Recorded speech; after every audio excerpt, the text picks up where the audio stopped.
কোনো অযোগ্য ব্যক্তিকে ভোট দেওয়া, যেমন কেউ একটি দল করে, তাদের দলের নেতা দাঁড়িয়েছেন কিন্তু সে যোগ্য না, তাকে ভোট দিতে পারবে কিনা, এবং ভোট দিলে সে পাশ করলো, তখন সে কোনো অন্যায় করলো, সেটা ভাগ পাবে কিনা? ধন্যবাদ আপনাকে। আসলে ভোট একটি আমানত। যেহেতু ভোট আমানত, আমানতের ব্যাপারে আল্লাহ তাআলার জেনারেল নির্দেশনা হচ্ছে আন তুয়াদ্দুল আমানাতি ইলা আহলিহা, যে তোমরা, এটা আল্লাহর অর্ডার যে আমানতকে তার যথাযথ স্থানে পৌঁছে দাও। আপনি বিবেকবান মানুষ বিধায় তো আপনার কাছে মানুষ ভোট চাইলো বা ভোট দেওয়ার ক্ষমতা আপনাকে অর্পণ করা হলো। তো সেই আপনি, সেই আমি যদি এখানে বিবেকের হীনতার পরিচয় দিই, 10 টাকা দিল, 100 টাকা দিল, দিয়ে দিলাম, অথবা আমি দল করি, দাঁড়াইছে, চোখ বন্ধ করে দিয়ে দিলাম, তাহলে তো আমরা আমানতের যথাযথ ব্যবহার করতে পারলাম না। এবং ভোট এতটাই বড় আমানত যে এটার সমষ্টি হলো জাতির নেতৃত্ব নির্ধারণ। আপনার আমার সবার ভোট মিলেই তো নেতা হয়, এবং এই নেতা যেমন হয় আন্নাসু আলা দীনি মুলুকিহিম, নেতার চরিত্র তার অধীনস্থদের উপরে তির্যকভাবে প্রভাব বিস্তার করে, এবং নেতার চিন্তার প্রতিফলন সমাজে ডিরেক্টলি প্রতিফলিত হয়।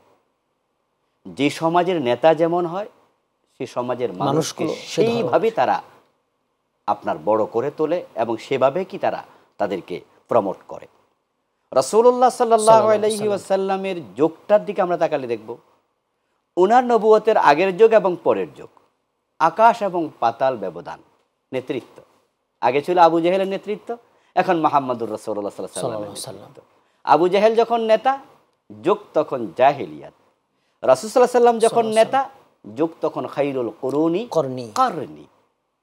ব্যক্তি কিন্তু অনেক ইম্পর্টেন্ট। জি জি, এই জন্য আমরা চোখ বন্ধ করে ভোট দিয়ে দেব না। ভোট দেওয়ার আগে আমরা ভাববো যে এই লোকটা আমার ভোট পাওয়ার যোগ্য কিনা, উনাকে ভোট দিলে উনি যথাযথ নেতৃত্ব দিতে পারবে কিনা। জি, এটা একটা। আরেকটা হলো যোগ্যতা ইম্পর্ট্যান্ট একমাত্র নয়, সততাও দরকার। সততা। এই জন্য যে লোক যোগ্য কিন্তু সৎ নয়, তাকে আবার ভোট দেব না। কারণ অসৎ লোক যদি পাশ করে, সে তার পুরা যোগ্যতাই 2 নম্বরের কাজে খাটাই দেবে।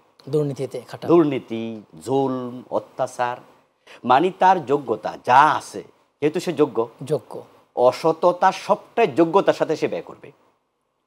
এই জন্য আমরা দেখব সৎ এবং যোগ্য, এই দুইটা কোয়ালিটি যার ভিতরে আছে আমরা তাকে দেব। হ্যাঁ, আমরা 100% পারফেক্ট কাউকে পাবো না, আমরা তুলনা করব।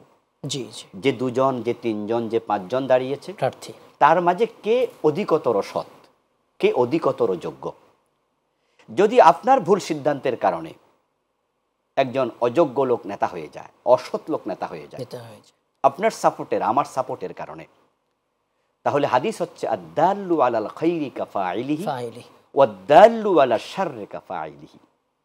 আপনি ভালো কাজে সহযোগিতা করলেন, ও লোক যত ভালো কাজ করলো তার সওয়াব আপনি পাবেন। আবার আপনি খারাপ ব্যক্তিকে সহযোগিতা করলেন, খারাপ কাজে করলেন, তাহলে ওই লোক যত গুনাহ করবে, খারাপের অংশটা, তার খারাপের অংশ কিন্তু আমার আমলনামা, আপনার আমলনামে আসতে থাকবে।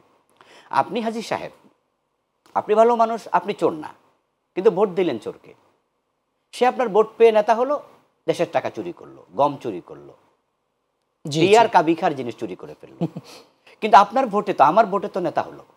এখন ঠিক চুরির যে কবিরা গুনাহ, সমান কবিরা গুনাহ যিনি ভোট দিলেন তার আমলনামায় চলে যাবে।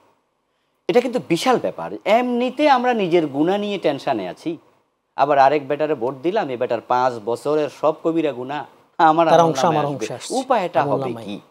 মানুষ যদি এই চিন্তাটুকু করত, কোনো মানুষই অসৎ লোককে, অযোগ্য লোককে ভোট দিত না।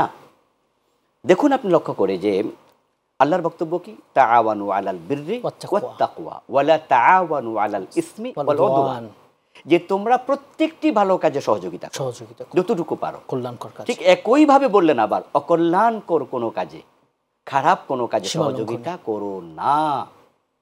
তো যিনি অযোগ্য লোক, অসৎ লোক, দলের দিকে তাকালেন, তাকে দিতে হবে, দিয়ে দিলেন। এখন আপনি তো আল্লাহর কথা লঙ্ঘন করলেন। এজন্য আল্লাহর দেয়া সীমানা লঙ্ঘন করা যাবে না। হযরত লূত আলাইহিস সালামের জাতিকে আল্লাহ তাআলা উল্টিয়ে দিয়েছিলেন, আমরা জানি কেন দিয়েছিলেন। তারা ছিল সমকামী।